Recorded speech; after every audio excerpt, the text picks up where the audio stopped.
पण मला अजूनही आठवतंय तुम्हाला जेव्हा ते अवॉर्ड मिळालं आणि तुम्ही जेव्हा स्टेजवर गेलेलात तेव्हा तुम्ही फार भरभरून बोललात की 26 वर्ष का 25 वर्ष काम करूनही एकही अवॉर्ड मला नाही मिळाला आणि 26 वर्षांनंतर आज मला हे अवॉर्ड आले आणि ते रील बघून मला धक्काही बसला आणि मला आनंदही झाला की 26 वर्ष काम करून एकही अवॉर्ड नाही आणि 26 वर्षाने जर ते अवॉर्ड मिळते तर ते इतकं मोठं आहे. आणि रुपाली गांगुली तुमचा व्हिडिओ करत होते, मला तो पूर्ण अनुभव ऐकायचा आहे की काय होतं ते सगळं.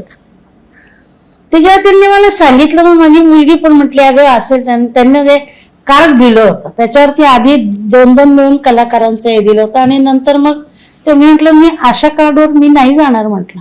बरं हे जिओ वर्ड वगैरे ते मला काही माहिती नव्हतं तिथे एवढं मोठं झालेलं आहे ते. कारण जेव्हा मी माझ्या नाटकाचं बक्षीस घ्यायला गेले होते तर ते बीकेसीचं पूर्ण मैदान मोकळं होतं. आता हे इतकं मोठं झालं म्हणजे किती वर्ष मी अनभिज्ञ त्या बाजूला गेलेच नाही. मग ती म्हणे माझी मुलगी म्हणे अगं तिथे असे म्हटलं गेट नंबर 8 वगैरे दिलंय.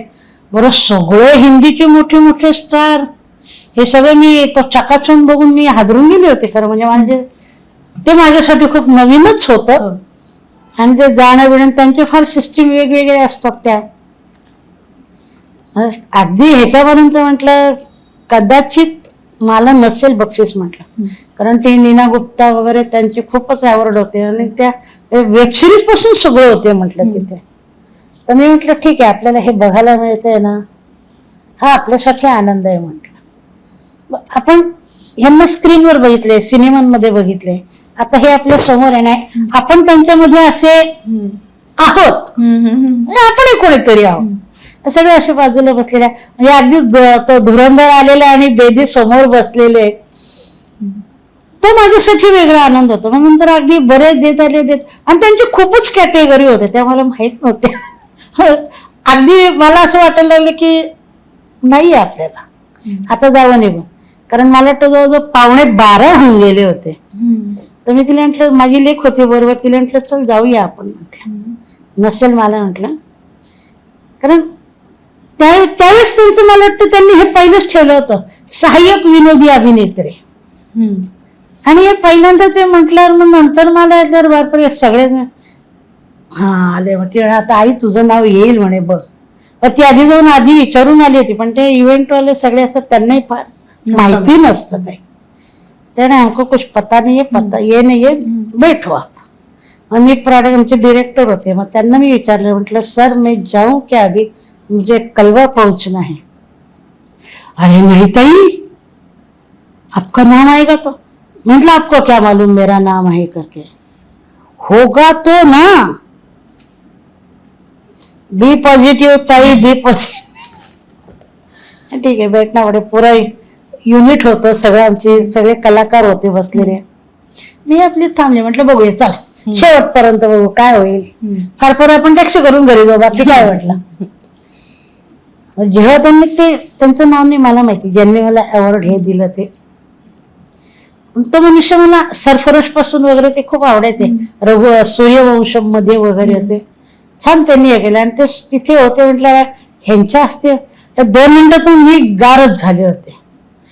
माझी लेख म्हणते आई उठ पोरो, तो शिवम वगैरे सगळे ते ताई आप 2 मिनिटं मला काही सुचलं नाही, मी बधीर झाले होते. म्हणजे नाही होत हे एवढं मोठं आणि एवढ्या मोठ्या मंचावर जायचं, हे सगळे दिग्गज सगळे पुढे बसलेले, तो माझ्यासाठी मेमोरेबल म्हणजे अगदी खूपच अविस्मरणीय. आणि त्याच्यासाठी का माझ्या मिस्टरांची खूप इच्छा होती. ते मला आम्ही असे टीव्हीवरती अवॉर्ड सोहळा बघायचो तेव्हा ते मला म्हणायचे तू खूप मोठी जेव्हा अभिनेत्री बनशील, नटी होशील मोठी, आणि मी नसेल, आणि तुला जर असं एखादं अवॉर्ड मिळालं तर तू पण असंच करशील ना, हे मी माझ्या मिस्टरांना डेडिकेट करते वगैरे असं. तू करशील ना ग मला डेडिकेट. म्हटलं माझ्या या कलागुणांना तुम्हीच वाव दिलाय, तुम्ही मला प्रोत्साहन दिले, तुम्ही साथ दिली. तुम्ही जर मला साथ दिली नसती तर मी इथपर्यंत येऊ शकले नसते, कुठेतरी खरडेगाशी करत राहिले असते. म्हटलं तर काहीही झालं शक्यतो तुम्ही असालच. नाही नाही म्हणे. आणि माझा पहिलाच पिक्चर रिलीज होणार होता, यंदा कर्तव्य आहे. मी आपली शूटिंगच्या सगळ्या गमती सांगायची त्यांना घरी येऊन. आणि मग ते मला एक दिवस म्हणे हा तुझा पिक्चर रिलीज होईल ना तेव्हा मी नसेल म्हणे. म्हटलं का बरं असं म्हणतात? नाही नाही मी तुम्हाला घेऊन जाणार आहे म्हटलं. नाही माई मी नसेल म्हणे तेव्हा. मग तू कोणाला घेऊन जाशील? म्हटलं नाही तुम्हालाच घेऊन जाणार मी. पण नेमकी तेव्हा ते रिलीजच्या वेळेस म्हणजे त्यांनी प्रीमियर ठेवला होता. मग मी त्यांना कळवलं की म्हटलं असं असं झाले माझे मिस्टर गेले आहेत. तर म्हटलं मी नाही, कारण 10 वगैरे व्हायचा होता. म्हटलं मी नाही येऊ शकत. मग त्यांनी मला डायरेक्ट प्रीमियरला बोलवलं प्लाझाला. मी गेले. माझा मुलगा होता मुलगी होती. त्यांना असं वाटलं आई आज दादा पाहिजे होते ना. त्यांना किती आनंद झाला असता. म्हटलं इट्स ओके. त्यांच्यामुळेच आज आपलं जे काय चाललंय त्यांच्यामुळेच चाललंय. मग तिथे मला ती संधी मिळाली. मग मी काय सोडते काय त्या संधीचा फायदा? मी सांगितलं मेरे पति की इच्छा थी, उनको डेडिकेट करना, ये मेरा पहला अवॉर्ड है, मैं उनको डेडिकेट कर रही हूँ. आणि तिथे मला खूप म्हणजे वाईट वाटलं की पाहिजे होतं कोणीतरी. हे टीव्हीवर जेव्हा माझी मुलं घरात बघत होती तर ते सगळे घरी बसून रडत होते. हे 3-4 दिवस त्यांच्या डोक्यावरचं हे असं गेलं नव्हतं की आज आपल्याकडे पहिल्यांदा एवढे वर्ष आई काम करतीये आणि पहिल्यांदा ही अशी भावली येते. तर मग त्यांना आज येते लोक, म्हणजे मी त्यांचे खूप आभारच मानते. मराठी मनोरंजन सृष्टीमधील मालिका, चित्रपट, नाटक तसेच कलाकारांबद्दलच्या नवीन अपडेट्स जाणून घेण्यासाठी नक्की सबस्क्राईब करा इट्स मज्जा मराठी या आपल्या नवीन यूट्यूब चॅनलला.